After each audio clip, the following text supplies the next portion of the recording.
To complete a conflict of interest check, we find the application inside Menu, top left corner, Home tab to the left-hand side, under the Card section, Conflict Check.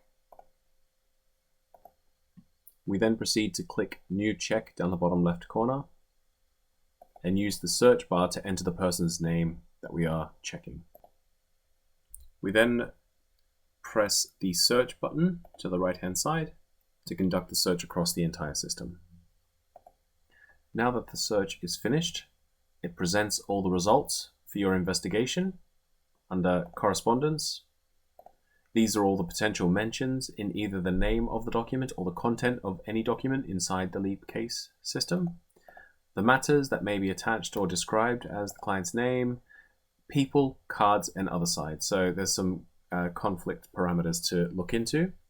If the name was more common, like John Smith, for example, and there were too many results potentially matching, and that means where in Correspondence, for example, if the first name John and Smith were in the same document, but not necessarily next to each other, it might become troublesome. So you can click the exact match button to the right-hand side and run that search again, and that will eliminate any ambiguity on the searches. It'll be basically presenting only when John and Snow or John and Smith are actually aligned on the correspondence. You can see there's far less documents and other potential contact cards for investigation.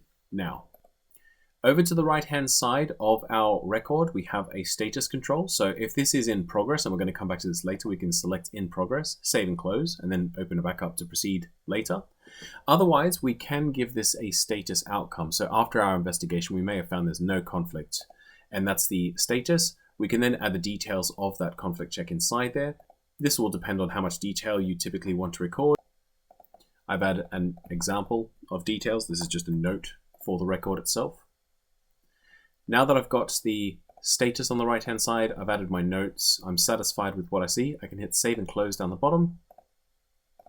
And we can see in the Conflict Check app that we do have our record now there for John Snow and the status on the right-hand side and who it was conducted by. Now that we've conducted the conflict of interest check, we want a record. So within the record itself, I can go back into the record by double-clicking on it and then finding in the top left corner section a Report Actions button where I can find the option of printing the report off for physical printing or PDF copy, first option. The other options are to attach to the matter. So once we've created a new matter and taken instruction, we can attach this conflict check report PDF document to the matter. The option below that does the same thing, but also updates the compliance checklist on the file as well. And the last option is attached to card. We can do that last step inside the case as well. I'm going to close out of that record just to show you as well. On the record list, you can see there's an actions button, the ellipsis to the right-hand side, with the same functions as well. So you could have done it inside the list screen instead of going into the record itself. Just to illustrate the functionality, I've opened up a new case in the background, gone back into the Conflict Check app, found John Snow's record, and I can go ahead and select attach to matter, and let's assume this is the last conflict of interest check on this particular case. Before I mark the conflict check section complete on the compliance, I'm going to select the second option down.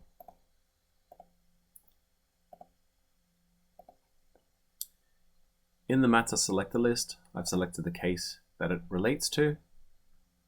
And now as confirmation on the Conflict Check app, I can see that this record for John Snow is now associated to the matter number inside there. I can click on the matter number, which opens the case up directly to find the conflict of check report. I would then be able to add that inside the compliance section or add inside John Snow's contact card list as well. To do that, right click on the existing document. You'll find an option to copy to card, and it'll present the client's name inside there. You can select from there.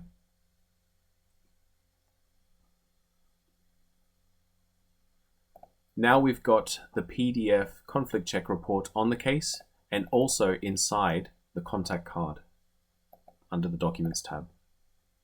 And additionally, as I had selected the option to update compliance at the same time saving the record to the case, If we go to the compliance section on the case to the left-hand side, you'll find conflict, the outcome, the detailed notes that I took, the date of completion inside there, and it being marked as complete.